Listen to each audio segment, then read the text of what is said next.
Samantala, isa hong bagong website ang inilunsad naman ng MMDA para madaling malaman ng mga motorista kung nahuli ba sila sa No Contact Apprehension Policy.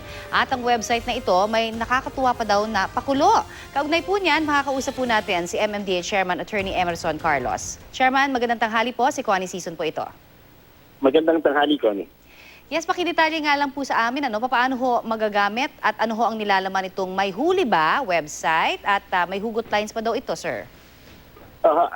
Punta lang po kayo sa mayhuliba.com at pagdating niyo po sa page na yon, all you need to do is ipasok niyo yung plate number ninyo para malaman kung may huli kayo doon sa ating no contact apprehension policy.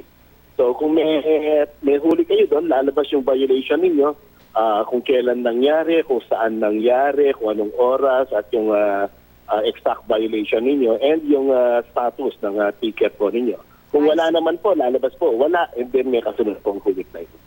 Okay. May pagka-witty pa ho itong inilabas na website para siguro, hindi naman masyadong katakutan ng MMDA. Ano ho nagbunsod kaya syempre sa MMDA? Marami na ho bang tumatawag po sa inyo para ho tanungin kung sila ay nahuli, kaya inap nyo itong ganitong klase ng website? Tama po yan. Narinig po namin yung clamor ng publiko at nagsasabi, paano namin malalaman? Nagtatanong sa amin, paano namin malalaman kung may huli kami or wala? So in answer to that, ginawa po namin itong website na ito para siguro madaling malaman, advance information ng publiko na either ayos kayo or mag-expect kayo na may ticket na darating sa inyo. Okay, yun nga po, tatanungin ko rin. Kasi doon ho sa website, ang napakita lang natin ngayon, so far, yung kapag wala kang violation. Pero pag meron, ano ho ang nakalagay dyan at papaano ho yung proseso? Pag meron, nakalagay po dyan kung ano yung violation ninyo, kung saan nangyari yung huli sa iyo, anong oras at anong status ng ticket ninyo. Pero ang... Go ahead, sir. Totoong ticket po ninyo would be ticket na darating sa inyo. So hintayin niyo yun at yun lang magsisimula yung 7 days na counting natin for you to pay or for you to contest. Hindi po yung time na na-check ninyo, kundi yung time na actually dumating yung ticket sa inyo. Okay. Malinaw po yun. At kung gusto naman hong kumontra, pwede rin ho bang maglagay sila doon ng kanilang depensa, halimbawa, na teka muna, ito yung kanilang palusot o paliwanag. Pwede rin ho ba doon sa website na yun gawin yan? Hindi ho, kasi hindi ho yun yung actual na ticket or actual violation. Ano lang po yun, advance information lang po yun. Hintayin na lang po nila yung kanilang ticket before they can file their protest or contest dun sa aming opisina. Okay, just talagang para to inform kung meron o wala kang violation.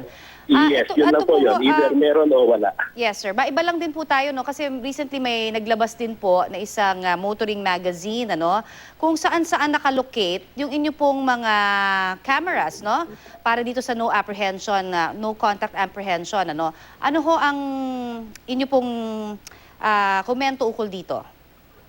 Well, yung pong lumabas na listahan na yun na kumakalat sa website, ito po ay obsolete na po. Ito po ay luma na po yan. Meron po mga tama dyan. May tamang mga posisyon dyan. Pero marami na po kaming dagdag. Hindi lang po yun yung mga camera na makikita sa mga daan po natin. At syempre may mga ilan ho kasing komento rin na bakit kailangan pang ilabas. Ganon din ho ba yung inyong nararamdaman? Kasi syempre we're all trying to fix the problem po dun sa mga pasaway. Oo, yun nga ho lang kung kinakalungkot namin, anong motibo bakit nilabas po ho ito? Ito ba'y para makalusot tayo sa ating ginagawa, sa ating traffic violation? At pinapakita kung saan may camera tayo. So that pag walang camera sa location na yun, tayo magiging pasaway. Nakakalungkot po na ganun po yung ang pag-iisip ng ating mga ibang kababayan na instead na sumunod na lang sa batas trapiko, naghahanap ng paraan para po makalusot po tayo dito. Okay. Maraming salamat po sa inyo pong ibinigay naman na oras at impormasyon sa amin. Yan po naman si MMDA Chairman Attorney Emerson Carlos.